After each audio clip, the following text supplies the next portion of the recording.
Alright.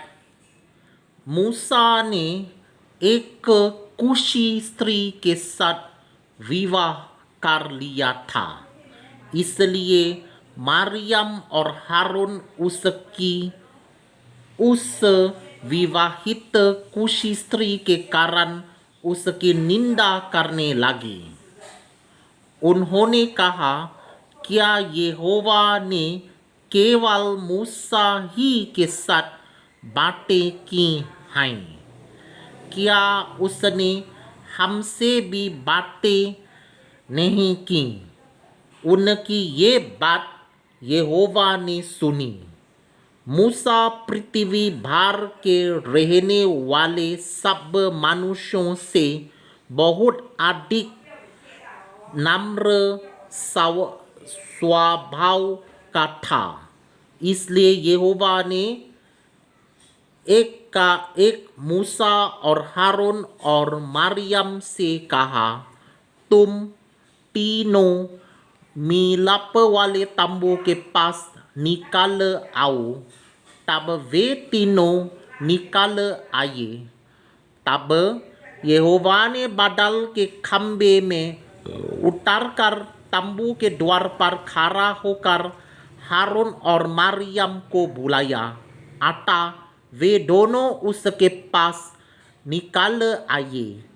तब यहोवा ने कहा, मेरी बातें सुनो।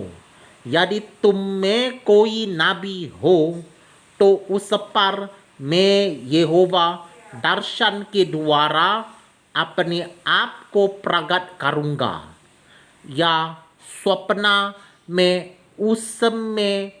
उससे बातें करूँगा।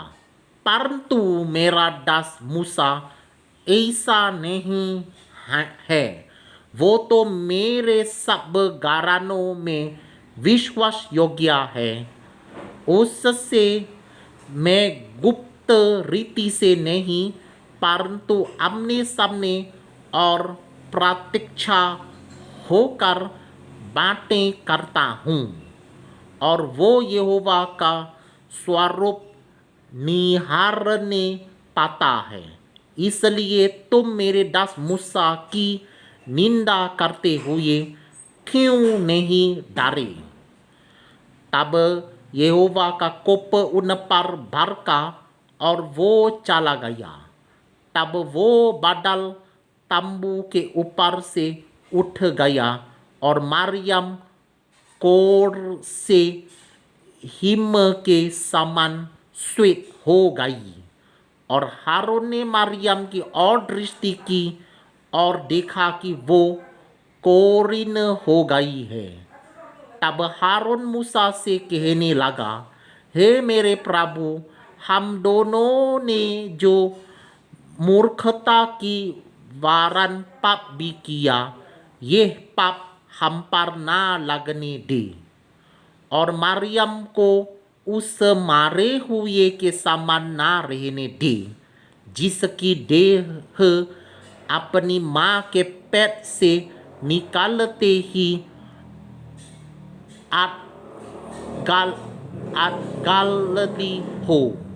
अतः मूसा ने ये कहकर यहोवा की दोहाई दी, हे ईश्वर, कृपा कर और उसको चंगा कर।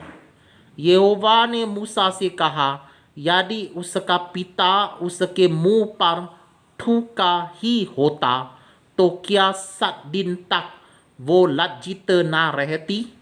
इसलिए वो 7 दिन तक छावनी से बाहर बंद रहे।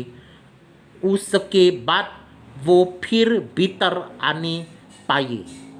अतः मरियम 7 दिन तक छावनी से बाहर बंद रही, और जब तक मरियम फिर आने ना पाई तब तक लोगों ने प्रस्थान ना किया।